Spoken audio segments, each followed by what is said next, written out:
So actually, IMG means International Marketing Group, and we are a brokerage company na ang main focus po natin is about teaching financial education. So we have this global campaign for financial literacy.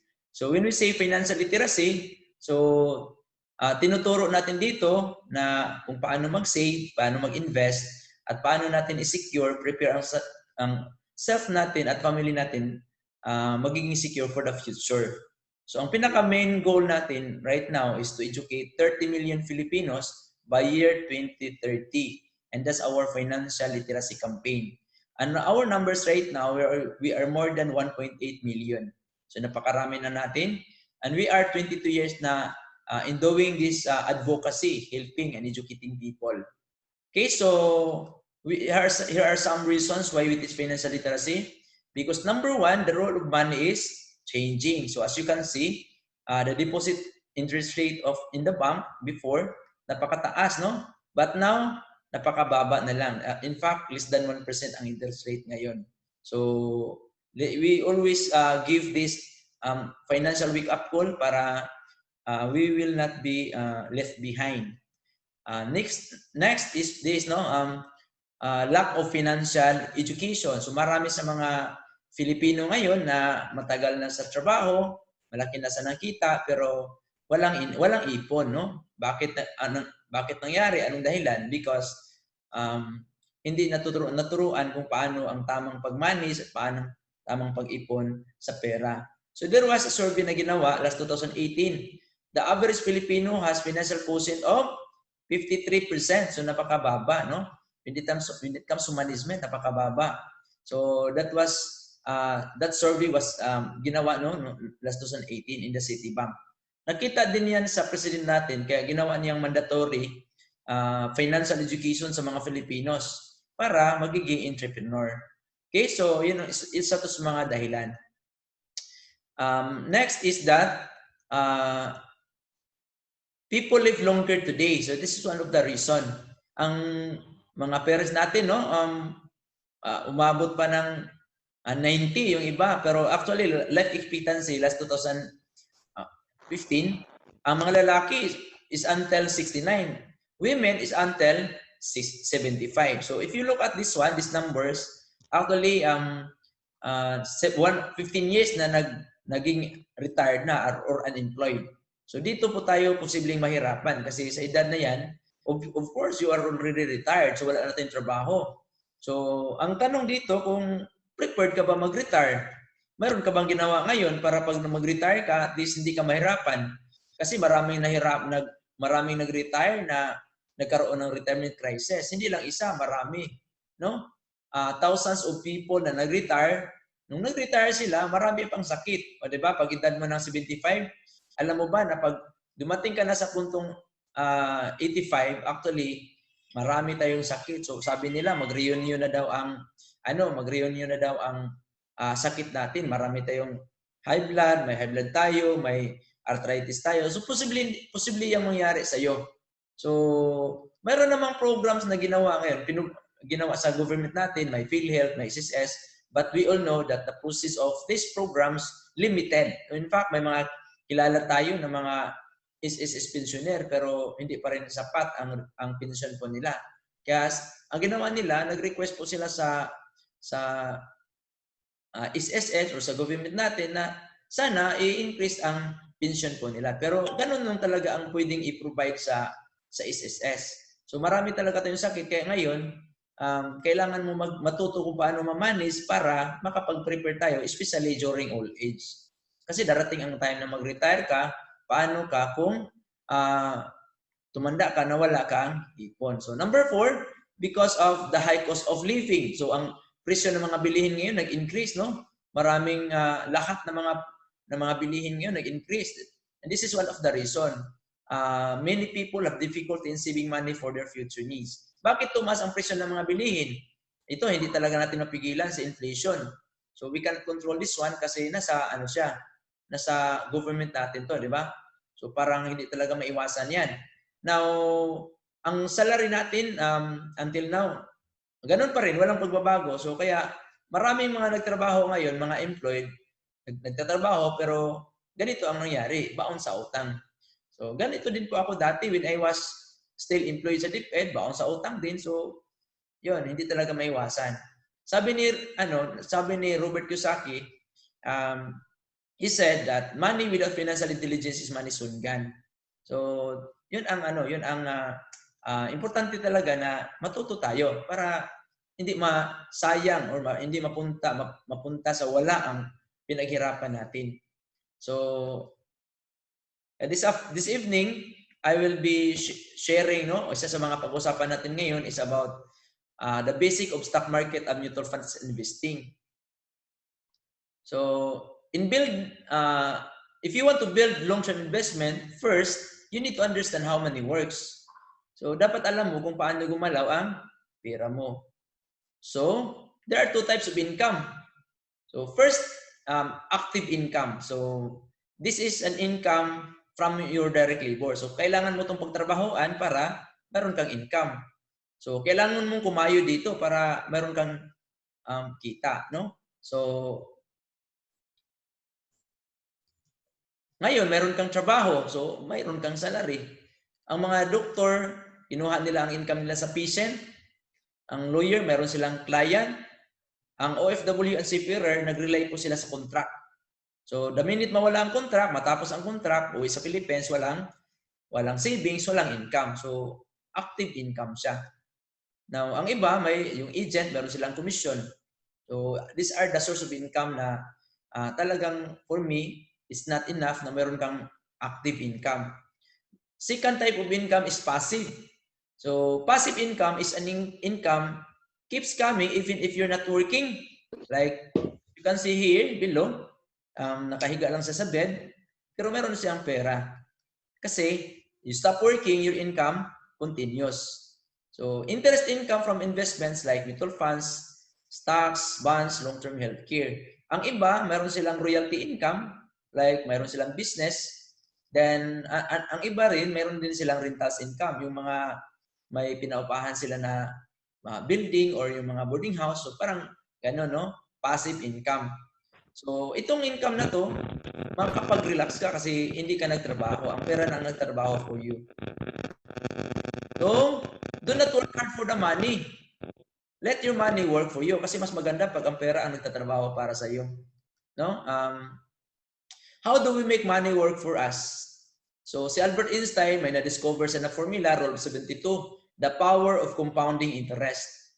So, then dividing the number 72 by the interest rate of your savings or investments will give the estimated number of years it will take for your money to double. So, madaling salita, kung mayroon kang 10,000 pesos ngayon, nag-open ka sa bank ng savings account, at kung bibigyan ka ni bank na 1%, kailan magiging 20,000 ang 10,000 mo? Using the formula Rule of 72, i-divide natin ang 1% to 72. 72 divided by 1 is equal to 72 years. Meaning, ang 10,000 mo, magiging 20,000 siya after 72. So, if your age right now is 30, 72 plus 30 is equal to 102 years. So, sobrang bagal. O, di ba? So, yun lang ang ibibigay sa iyo sa bank. O, di ba? Pero for example, si bank is generous to you at bibigyan ka ng or binigyan ka ng 4%. So, siguro ang open mo dito yung mga savings, no, yung mga time deposit na mayroon kang time frame na hindi mo pwedeng kunin kung hindi na follow ang years, no? So, kung sa 4%, dito mo malalaman kung kailan magdodoble ang pera mo. So, 72 divided 4 is equal to 18. Then, if your age right now is 29, every 18 is nagdouble ang pera mo. So, kung meron kang 10,000, magiging 200, 400,000 siya. O, diba? Pag 65 years old. So, ang tanong, 400,000 para sa'yo, malaki ba siya or maliit? Maliit lang yan kasi ang kalaban mo dito is the inflation. Yung pag-increase sa presyo sa mga bilihin natin. Now, after depositing your money in the bank, ano kayang gagawin ni bank sa pera mo? Ilagay lang ba nila sa vault or i-reinvest nila? Of course, i-reinvest nila kasi may alam sila ng mga investment vehicle na magbibigay sa kanila ng malaking interest. Alam nila ang 8%. Dito sa 8%, every 9 years siya magdudoble ng pera mo. So, di ba? So, of course, 29 years old din dito, pero si bank na ang nag-reinvest ng pera mo. O, di ba? Every 9 years po siya nagdudoble. So, pag 65 years old mo dito, nagiging, ang 100,000 mo, nagiging 1.6 million na siya. O ngayon, kunin mo ang 400,000 dito, of course, mag-withdraw din si bank ng 400,000 dito at ibalik nila sa iyo. So, ang naiwan ni bank, 1.2 million. At anong ginawa nila sa 1.2 million mo? Yun, pinasahod nila sa mga empleyado nila, binigyan nila ng mga bonus, then nag-open sila ng their branch. Now, ang bangko, no, ang iba po dyan, of course, nilipat nila sa medyo mataas ang return kasi ang bank, may alam sila na mataas ang return. Dito sa 12%.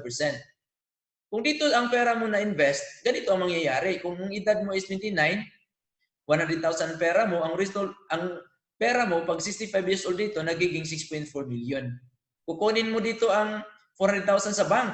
Si bank, kukunin din nila dito ang 400,000 at ibigay nila sa iyo. So, 6 million ang naiwan. O, diba? Yun po ang cost of ignorance kasi pinaubayan mo lang sa bank ang pera mo. O, diba? Kaya ngayon, kung tingnan mo, ang Philippines, sobrang dami sa mga bank. No? Marami, no? Almost every corner may bangko. Kaya no, dapat alam natin na kung paano pala gawin. In fact, bangko ngayon is one of the best business, no, in the financial industry. Kasi marami mga tao ngayon na depositor mindset. Now, kung may alam ka lang, siguro ikaw ang maka-benefit po dito. So lahat siguro natin dito, no, gusto po tayo magkaroon ng 6 million or 6.4 million. So ano gagawin mo? Simple lang. Kailangan mo, alam mo kung paano ka magkaroon ng 6 million. Actually, there are two ways. Una, you work. So pera, kailangan mong pagtrabahuan para magkaroon ka ng 6 million. Pangalawa, money work. So meaning, pera ang nag-work for you. For example, you work for the money. How many years you work to make 6 million? Of course, kailangan mo siguro mag-save ng 200,000 per year.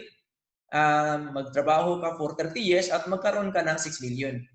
So, you need to earn 15,000 more or less and ipunin mo lahat at magkaroon ka ng 6 million. So, dito parang hindi ka kumain, wala kang binili na kahit ano, inipon mo lang sa lahat. Magkaroon ka rin ng 6 million. Pangalawa, money work. So, ang pera, magtrabaho para sa iyo. Of course, kailangan mo ng pera. So, for example, mayroon kang 100,000 ngayon and then you invest it at 12%. Maghintay ka lang ng 36 years. So, 36 is waiting. So, magiging 6.4 million na siya. O, diba? So, kailangan mo ng pera para magkaroon ng pera. Ang tanong, mayroon ka bang 100,000 ngayon? Kung wala kang 100,000, siguro kaya mo siguro mag-discipline. 33 pesos every day, kaya mo siguro. So that's only 1,000 pesos per month. No? So if you discipline yourself and save and invest it at 12% rate of return, gawin mo siya every month for 36 years, magiging 6.4 million din siya. O, diba? So, the same lang ang return. But then here, hindi mo kailangan maging mayaman ka para makapag-invest ka. Okay, so, in building, no, in preparation or mag-invest po tayo, so nakita mo siguro dito, may bank, may mutual fund. Pareho po sila legal. Diba? Pareho sila legal. Kung ikaw to nasa gitna, anong gagawin mo sa pera mo? Kung dito ka mag-invest sa bank, ang tawag sa pera mo, savings account, ang tawag sa iyo, depositor. So anong gagawin ni bank sa pera mo? I-reinvest nila dito sa government securities, commercial papers like treasury notes, treasury bills, dan sa corporate bonds. Ang iba na doon din nila na-invest sa stocks and equities like Philippine Stock Exchange, ang mga publicly listed companies sa Philippines. May mga retail loans din sila like credit cards, house loans, car loans, business loans. Ang iba, mayroon din silang salary loan. Nag-invest din sila doon sa real estate. Ang kikitain ni bank dito is 12% or more, no? More than 12%. Ikaw as depositor, ang kikitain mo dyan is only 0.25%. So napakababa. Okay, so dito sa mutual fund, ang pera mo is investment. So, ikaw as you are shareholder. So, anong gagawin ni bank sa pera mo? I-reinvest din nila dito sa tatlo, no? Sa government securities, commercial papers, and stocks and equities. Diba? Dito rin nila ilagay ang pera mo. Ang kikitain ni mutual fund dito, the same, no? More than 12%. Ikaw as a shareholder, magkano ba ang balik nila sa'yo? 12% din.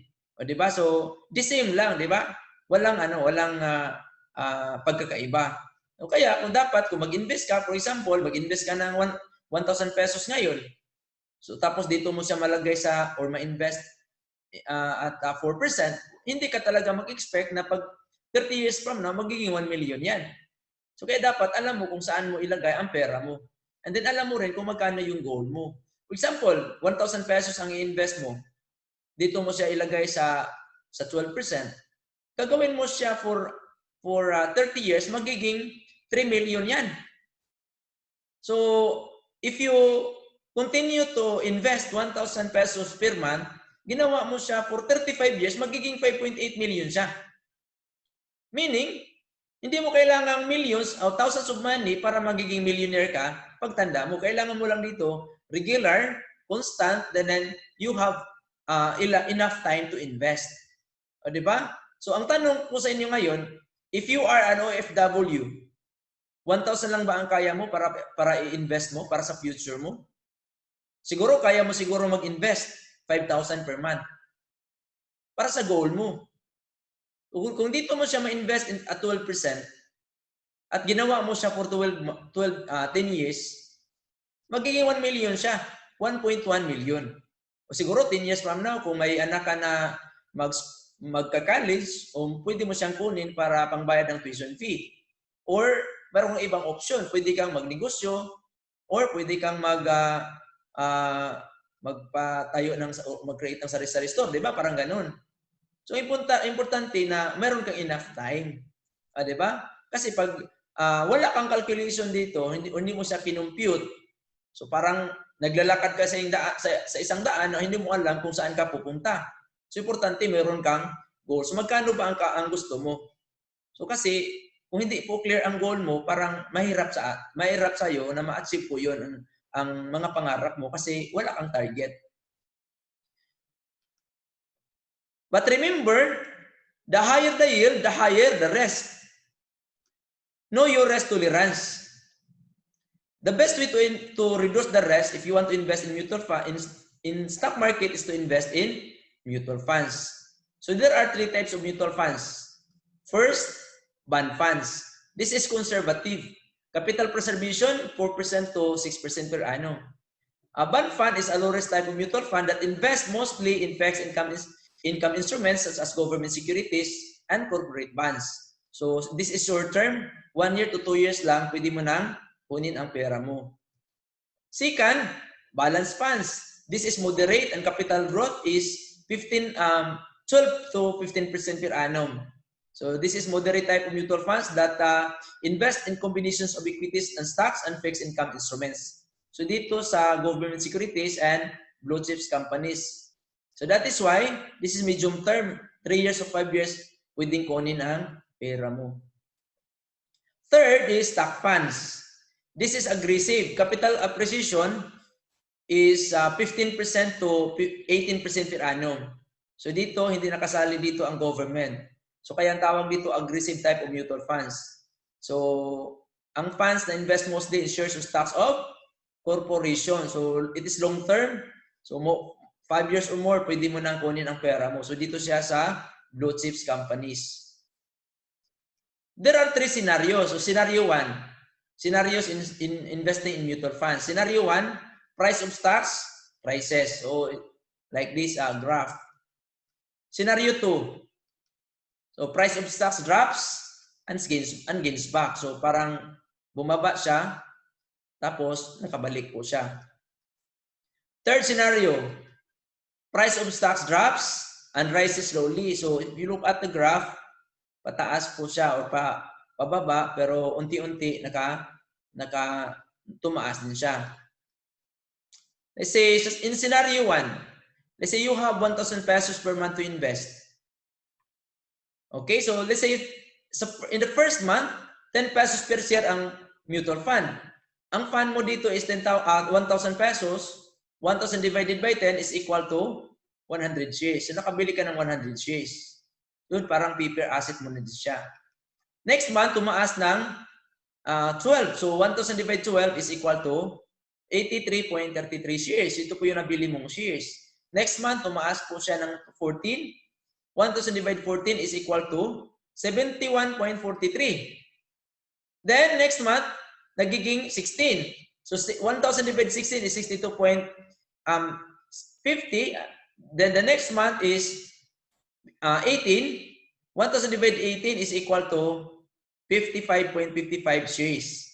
Last month is 20. So, 1,000 divided 20 is equal to 50 shares. So, accumulation of shares po ito. Add natin lahat ng shares na yan. So, 100 plus 1 plus 83 plus 73 plus 62 plus 55 plus 50. So, ang total shares dito, umabot po siya ng 422.81. So, kung ibenta mo yan, base po tayo dito sa last price. So, ang last price is 20. So, 20 times 422.81. Now, ang value is 8,456.20. Ang total contribution mo is 1,000 per month for 6 months. So, you contribute 6,000. Now, your gain after 6 months is meron kang 2,456. So, dito sa scenario 1, kumikita ka. Scenario 2, let's say you have 1,000 pesos per month to invest, the same in scenario 1. But in scenario 1 or in scenario 2, sa first month, 10 pesos per share din sila. Sa first month, so 100 shares. Pero in the second month, bumaba ng 7. So 1,000 divided 7 is 142. Tapos bumaba pa ng 5. 1,000 divided 5 is equal to 200 shares. Then tumaas ng 6. So 166.70 shares ang nabili mo. Then nagiging 7. Then the last price is 10.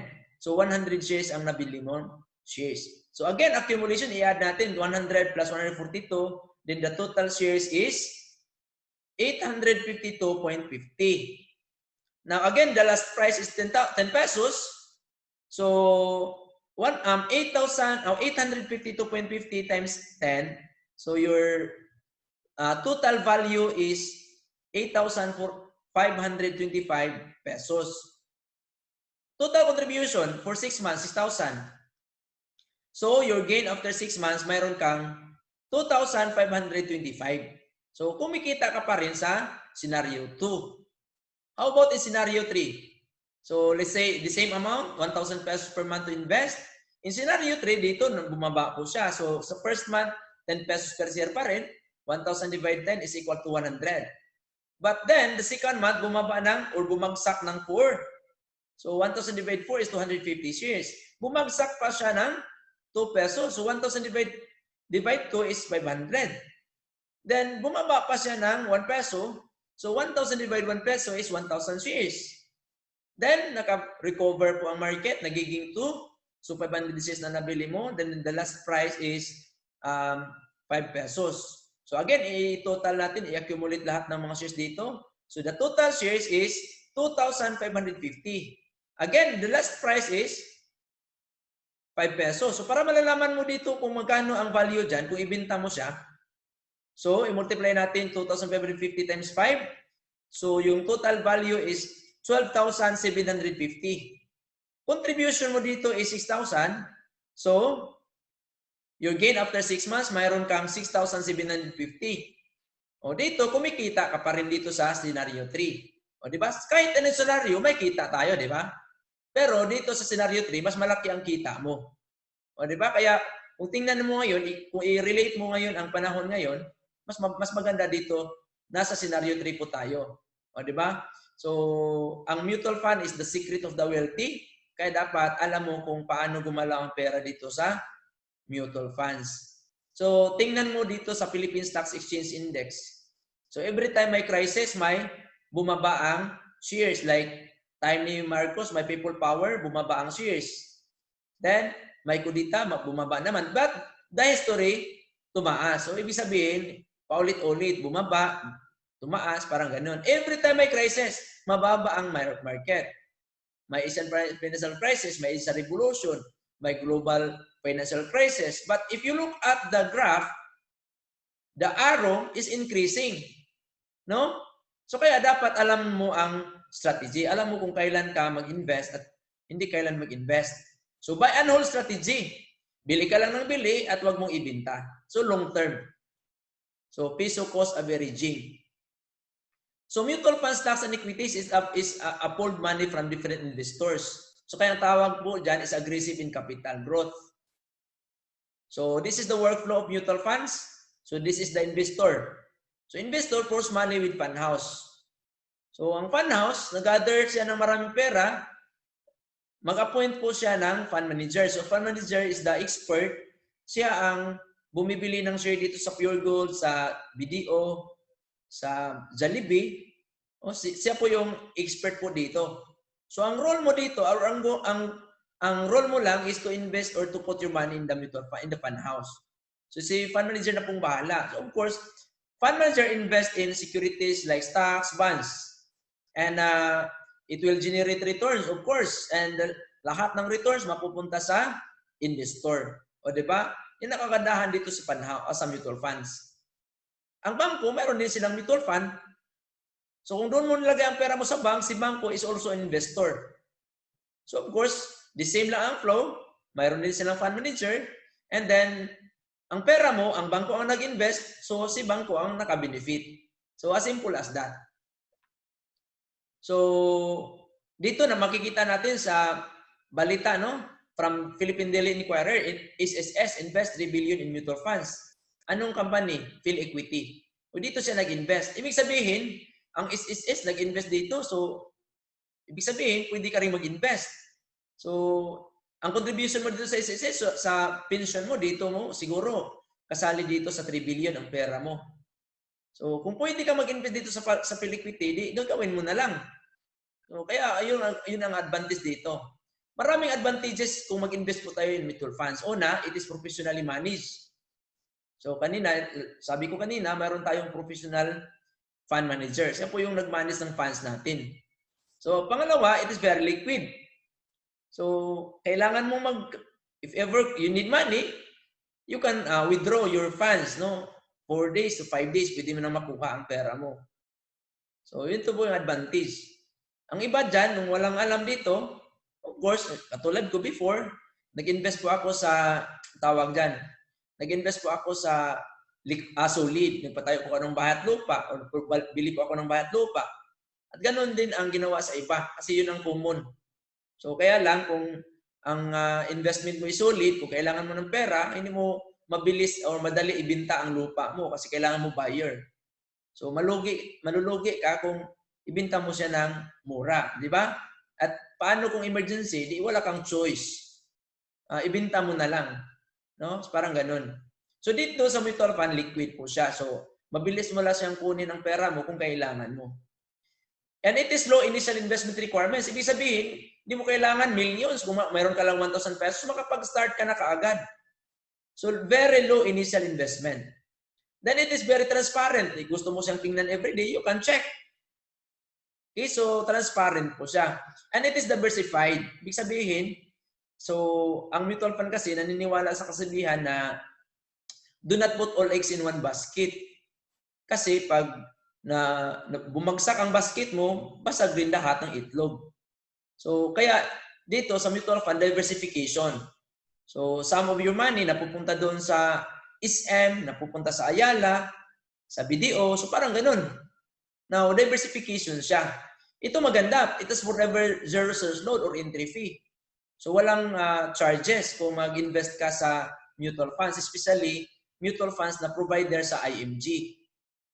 Okay, so walang entry fee. And its gains and profits are tax exempt. So, walang withholding tax. Okay, so meron po kaming kasama nag-invest in PhilEquity. Okay, so last 2009. So ang pera po niya 500 o 5,000, di ba? Ito po yung pera niya. Na-transact po siya May 14 of 2009. Price per share last 2009 is 9.70. So 5,000 divided by 9.7. How many shares? Nakabili siya ng 496. Pag 2014, so meaning 2009 to 2014, 5 years po siya. After 5 years, nagiging 31.57. So kung i-multiply mo siya dito sa outstanding shares, nung nabili niya pag 2009, ang value is 15,661.45. So if you look at the result here, almost times 3 po siya, tama? Times 3. So ganyan magtrabaho sa pera. So tulog siya for 5 years, mayroon siyang pera na. Diba? Malaki na ang pera niya. Ganyan magtrabaho, kahit tulog ka, may kita ka pa rin. Pero ang mali na lang dito, nakita ko, ang mali lang niya, hindi siya consistent na nag-invest. One time lang siya nag-invest. Diba? Kung ako sana dito, mag-invest pa ako na mag-invest kasi mas malaki ang kita mo. Diba? Sabi kanina sa senaryo, so consistent ka lang mag-invest, malaki ang kikitain mo. So, let's say for example, nakapag-invest ka rin sa 2009, 5,000 pesos din pera mo. So mayroon ka ring 496. But last 2018, so as record sa fifa.com.ph, so ang Phil equity nagiging 41.66 po siya. So for example, ang 496 shares mo, kung ibenta mo siya sa tag 41.66, magkano po ang value dyan? So 20,664.25. So 5,000 lang ang kapital mo dyan. So meron kang 15,664.25. So ito na po yung kita mo sa 5,000 pesos for 9 years. Imagine. So magkano bang average income mo dito? So meron kang 1,740.46 per year or 34.8% per year. So saan ka ba makahanap ng ganitong income, average? Kung doon ka sa bank, bibigyan ka lang ng below 1%, that's 0.25%. So hindi ka talaga makahanap. So dito sa mutual fund, may advantage po kung alam mo kung paano ka mag-invest.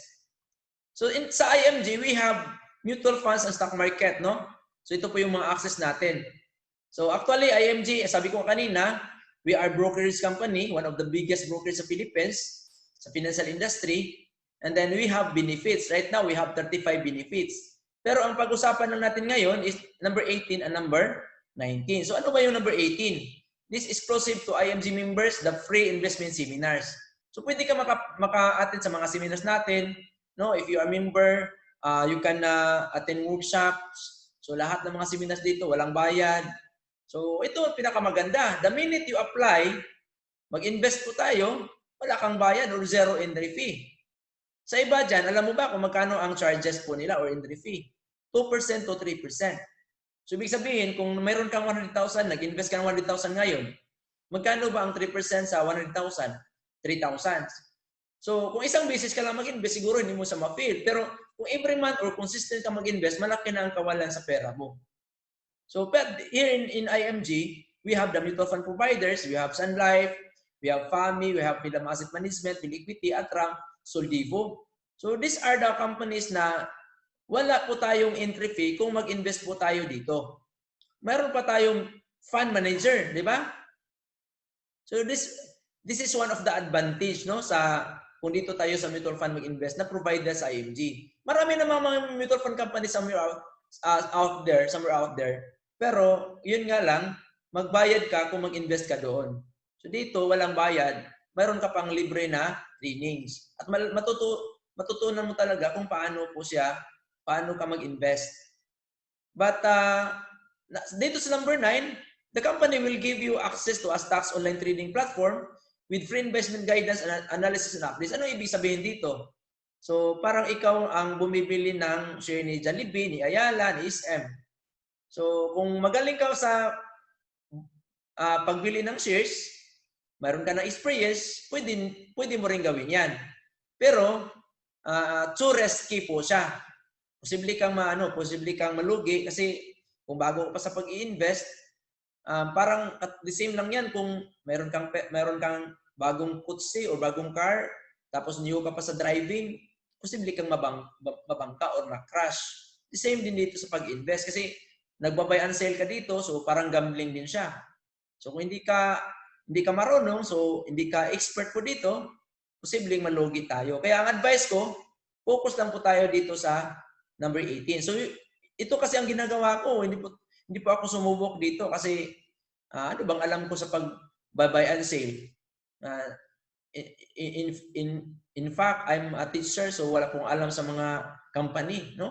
Kung hindi po ako napunta dito sa MG, kung hindi ko malalaman na mayroon po palang Soldivo Funds, mayroon po palang Sun Life, o di ba? So, ito ang pinakamaganda ngayon. The minute you become a member of YMG, simple lang talaga. Kung mag-member ka na dito, automatic mayroon kang 1,000 initial investment. Pwede mo siyang dagdagan, no? Part po siya or package na po siya sa membership benefits. So, automatic, kung kahit hindi ka pa marunong mag-invest, automatic meron ka ng initial investment. Pwede mo siyang dagdagan, pwede rin hindi. Yun ang kagandahan dito. Pwede ka nang makapagsimula kagad.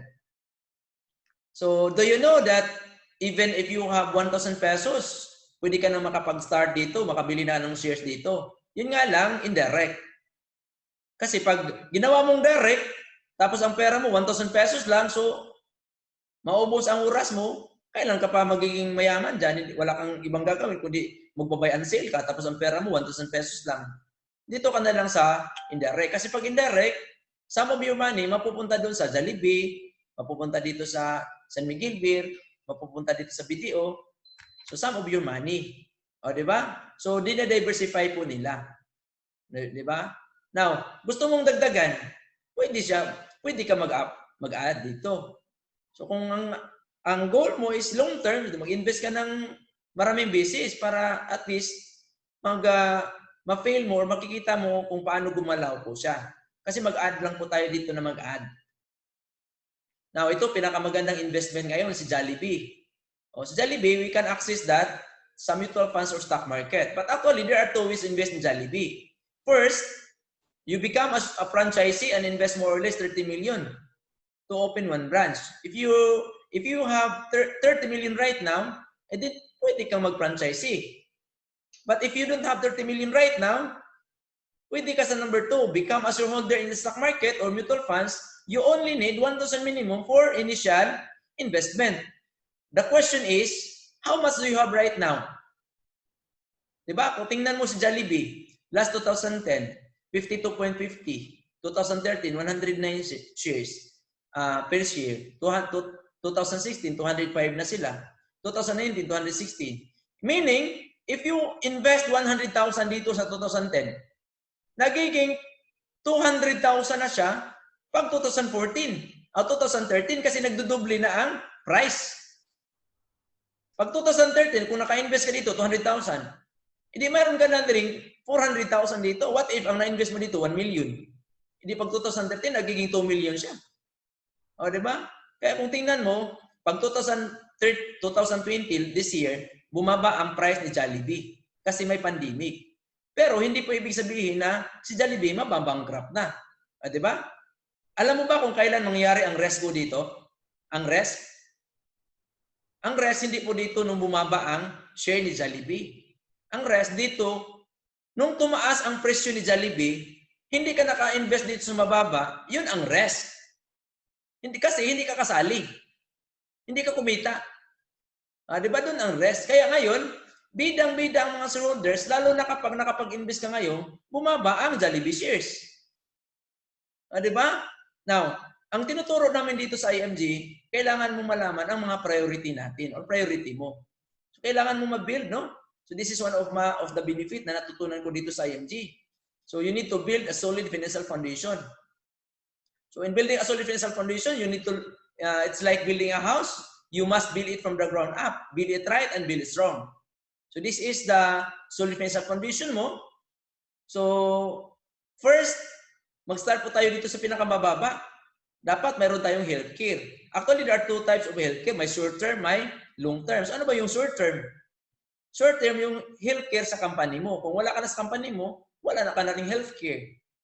So kaya kailangan mo may supplemental. Ang supplemental is long-term.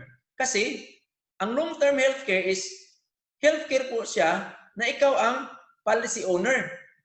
O, di ba? At tapos magko-cover siya sa SBN 60. Kailan ba tayo magkakasakit? Bata or matanda? Bata. O, di ba? Bata. So, during old age, yun, marami tayong sakit. Tingnan mo nga yung parents natin, maraming sakit. Di ba? Ano bang purpose sa healthcare?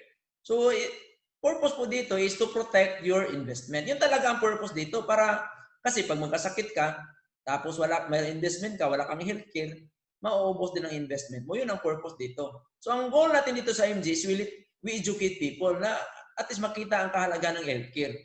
Kasi marami kasi mga Pilipino ngayon na ang alam lang is investment. Wala nang alam, hindi nila alam kung gaano ka-importante si healthcare. O, di ba? So, ako din dati nung hindi pa ako member sa IMG, ang investment lang meron ako is nag-invest na po ako ng mga like bumili pa ako ng lupa, parang ganun, mga solid investment. So, hindi ko alam na meron po palang healthcare. Doon ko nalalaman nang nagkasakit ng papa ko, nagtanong ang ospital kung mayroon bang health card ng papa ko, ang problema, wala. Hindi muntikan ko nang mabinta ang house and lot ko. Diba?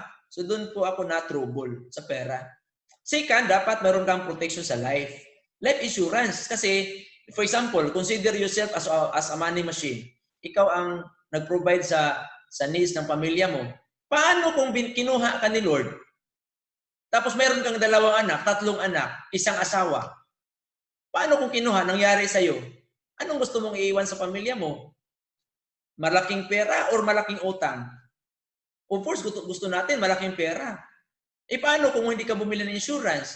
Anong iiwan mo? Mag-iwan ka ng malaking utang.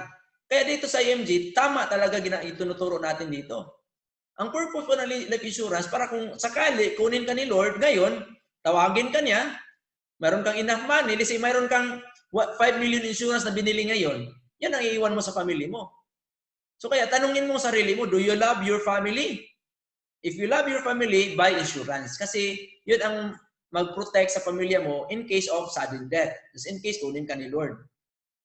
So next, dapat ma-eliminate ang utang mo. Eliminate debts. Kung may utang ka ngayon, bayaran mo, tapos huwag ka na mangutang. Then create emergency fund. How much emergency fund is enough? At para saan bang emergency fund? Of course, for emergency. Katulad ngayon, may pandemic. Hindi natin alam kung kailan na matapos ang pandemic. Di ba? Kaya, ang tinuturo natin dito, kailangan mo lang mag-set aside 3 to 6 months of your salary. For example, ang income mo is 20,000. Like me before, when I was employed in DepEd, hindi ko alam na kailangan mo po palang mag-save ng 60 to 100,000 doon sa ATM ko. So, hindi ko kasi alam na meron po palang ganito. So, maganda talaga tinuturo ni IMG. So, ngayon, yun talaga dapat meron kang emergency fund. Kasi pag wala kang emergency fund, nagka-emergency, anong gagawin mo? Ang meron ka lang is investment. So, yung investment mo, may benta mo siya pag nag-emergency. Kasi sa lahat ng bagay na hindi mo pwedeng tanggihan is emergency. Pwede mo tanggihan ang gutom. Yung sikmura mo, nagugutom ka, pwede mo tanggihan yan. Pero pag nag-emergency, kahit wala ka bang pera, kailangan mo talagang pupunta sa hospital. Lalabas talagang perang yan. Diba? So dapat ngayon, mag-prepare ka na. And the last year is the investment. So kung magkamali ka dito sa pag-build up sa solid financial foundation mo, lahat ng pinaghirapan mo, ubos. Mauubos yan. Kung ayaw mong maniwala sa akin, okay lang din yan. Subukan mo magkasakit. Tapos, hindi ka kumuha ng healthcare, mauubos talaga yung healthcare o yung investment mo. Marami akong kilala, nakikita, mayaman nung pumasok sa ospital, paglabas, mahirap. Hindi lang isa, marami. Kaya natuto na po ako dito. Parents ko, ang papa ko, na-stroke 3 beses. Sino nagbabayad sa ospital? Ang mga anak niya. O, di ba? Nag-chip in ang mga anak niya para mabayaran ng ospital. Kasi walang healthcare. So, bahay at lupa niya, nabinta rin. Buti lang, meron po akong bahay. Di ba? So, dapat, alam mo talaga ang priority kung saan ka magsimula. Again, from the bottom going up. Ano bang advantage dito sa IMG if you are member? kung gusto mong build ng solid financial foundation, IMG will help us. Ang kagandahan, pwede mong i-bypass ang mga middlemen. Sino ba yung mga middlemen? Yung mga agent. Sila po yung mga middlemen mo.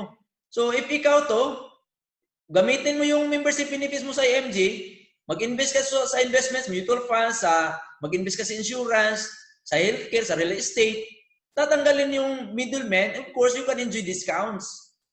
Malaki ang magiging discount mo dito.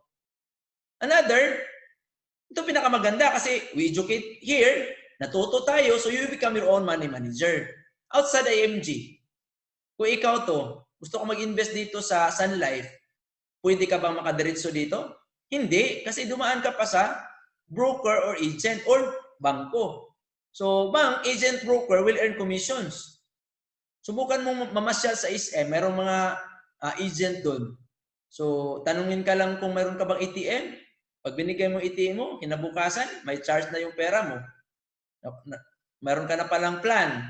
Kasi, sila po yung mga agent. So, of course, babayaran mo. Diba? So, napakasimple lang. So, bakit marami member ng IMG? Because of the benefits. So, we have one-stop shop. O, diba? May mga healthcare agent. May mga insurance agent. May mga investment agent din. May mga real estate agent din. General insurance. Marami agent. But if you are members IMG, tanggalin yung mga agent nila. Kaya nung nag-share po ako sa kaibigan ko, sabi niya, Dres, bakit malaki ang discount sa IMG member? Kasi yung commission agent, yung tinanggal, yung commission agent, yun ang nagiging discount mo. O di ba?